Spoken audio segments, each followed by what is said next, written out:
भगवद गीता अध्याय 8 भगवत प्राप्ति। अपनी मृत्यु पर मनन करना विवेक बुद्धि का लक्षण है। कुछ विशेष उत्सवों पर लैटिन अमेरिकी लोग मृत्यु का स्मरण दिलाने के लिए अपने घरों में खोपड़ियां टांगते हैं। भारत में योगीजन गंगा तट पर होने वाले शवों के दाह संस्कार पर ध्यान करते हैं।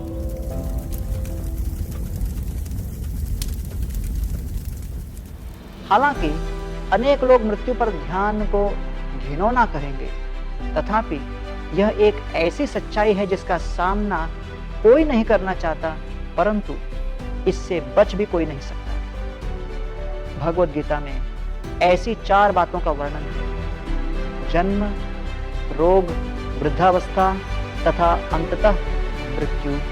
हम अक्सर मृत्यु की अटलता को भूल जाते हैं और इसलिए भगवत प्राप्ति नामक 8वें अध्याय में श्री कृष्ण इसी विषय की चर्चा कर रहे हैं। अंतकाले च मामेव स्मरन् मुक्त्वा कलेवरम यः प्रयाति समद्भावम याति नास्ति अत्र संशय। और जो व्यक्ति अपने जीवन के अंतिम काल में एकमात्र मेरा स्मरण करते हुए शरीर त्याग करता है, वह तत्क्षण मेरे भाव को प्राप्त होता है, इसमें कोई संशय नहीं है।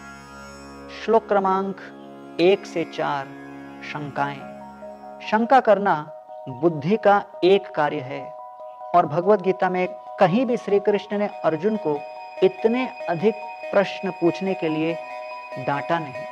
इसके विपरीत वे अर्जुन को प्रोत्साहित करते हैं कि अर्जुन, श्री कृष्ण द्वारा दिए गए उत्तरों पर बुद्धि पूर्वक मनन करे और फिर कोई निर्णय ले।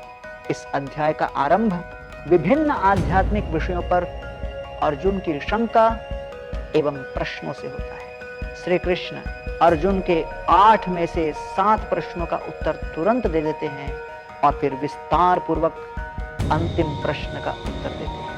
यह प्रश्न था, मृत्यु के समय मनुष्य किस प्रकार आध्यात्मिक गति प्राप्त कर सकता है। शेष अध्याय इसी महत्वपूर्ण जिज्ञासा के उत्तर पर केंद्रित है। श्लोक क्रमांक 5 से 8 जीवन का अंत। कल्पना करें कि आप एक फिल्म देखने जा रहे हैं और आपको थिएटर से बाहर आता अपना एक मित्र मिलता है। वह कहता है, अरे मालूम है फिल्म में क्या हुआ, इत्यादि इत्यादि। इससे पहले वह अपनी बात पूरी कर सके आप उसे रोक देते हैं, क्योंकि अंत का पता पहले हो जाने पर पूरी फिल्म का मजा खराब हो जाएगा। इसी प्रकार सांसारिक भोग में लिप्त लोगों को लगता है कि जीवन के अंत मृत्यु के बारे में सुनने, सोचने तथा उसे स्वीकार करने से जीवन का मजा खराब हो जाएगा।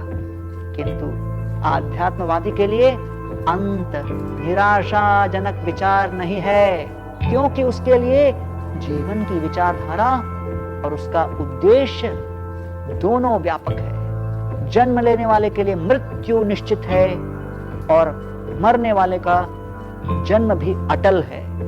श्री कृष्ण वर्णन करते हैं कि व्यक्ति जीवन भर जिस भावना तथा इच्छाओं को संजोता है, मृत्यु के समय उसके विचारों का गठन उन्हीं के अनुसार होता है। इस प्रकार मृत्यु के समय व्यक्ति के मन की भावना उसके अगले जीवन का निर्धारण करती है।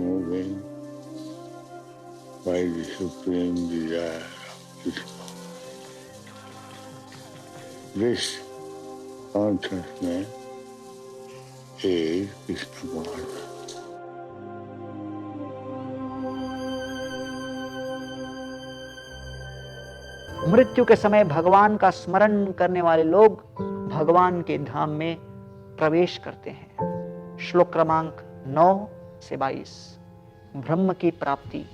पूरा जगत एक अस्थाई विश्वविद्यालय है जिसका निर्माण जीवन की शिक्षाएं सिखाने के लिए किया गया है। जब व्यक्ति सांसारिक लक्ष्यों के पीछे भागते भागते थक जाता है, उसे समझ आता है कि सुख कहीं और है, चिन्मय जीवात्मा के लिए जड़ पदार्थ से बने इस जटिल जगत में रहना एक घातक स्थिति है, जहां एक और भौतिक जगत पर दुखों के घर का ठप्पा लगा है, वही आध्यात्मिक जगत अपनी शाश्वतता तथा परम आनंदमय स्वभाव के लिए विख्यात है। विभिन्न आध्यात्मवादी उस परम गति को प्राप्त करने के लिए अनेक कष्टदायक तपस्याएं करते हैं और इसे प्राप्त करने के बाद मनुष्य पुनः इस अस्थाई जगत में लौट कर नहीं आता। श्लोक क्रमांक 23 से 28 भक्ति। चूंकि इस अध्याय में विभिन्न आध्यात्मिक साधनों पर चर्चा की गई है, श्री कृष्ण ब्रह्म को प्राप्त करने के सर्वाधिक प्रभावशाली मार्ग का वर्णन करके इस अध्याय को समाप्त करते हैं। वह है भक्ति योग का मार्ग। भगवान की भक्ति तथा सक्रिय सेवा के इस मार्ग को सर्वोच्च मार्ग बताया गया है। यह युग न केवल अनियंत्रित भौतिकवाद एवं प्रलोभनों से भरा है, अपितु लोगों में शक्ति तथा आध्यात्मिक रुझान का अभाव भी है। फलतः उनके लिए एक अत्यंत व्यावहारिक एवं प्रभावशाली आध्यात्मिक पद्धति की आवश्यकता है। भक्ति योग द्वारा कोई भी व्यक्ति बहुत कम समय में अभूतपूर्व आध्यात्मिक तृप्ति का अनुभव कर सकता है। इस प्रकार अपनी चेतना को भगवान पर स्थिर करने से उसे अवश्य ही सर्वोच्च गति प्राप्त होगी, भले ही उसमें अन्य पद्धतियों में दी गई तकनीकियों एवं जटिलताओं का अभाव क्यों न रहे। वेदेषु यज्ञेषु तपस्सु चैव दानेषु यत् पुण्यफलं प्रदिष्टम् अत्येति तत्सर्वमिदं विदित्वा योगी परम स्थानम उपैति चाद्यम। जो मनुष्य भक्ति मार्ग को स्वीकार करता है, वह वेद अध्ययन, यज्ञ, तपस्या, दान, ज्ञान तथा सकाम कर्म से प्राप्त होने वाले फलों से वंचित नहीं रहता। केवल भक्ति करने से वह इन सबको प्राप्त कर लेता है और अंततः परम सनातन धाम प्राप्त करता है।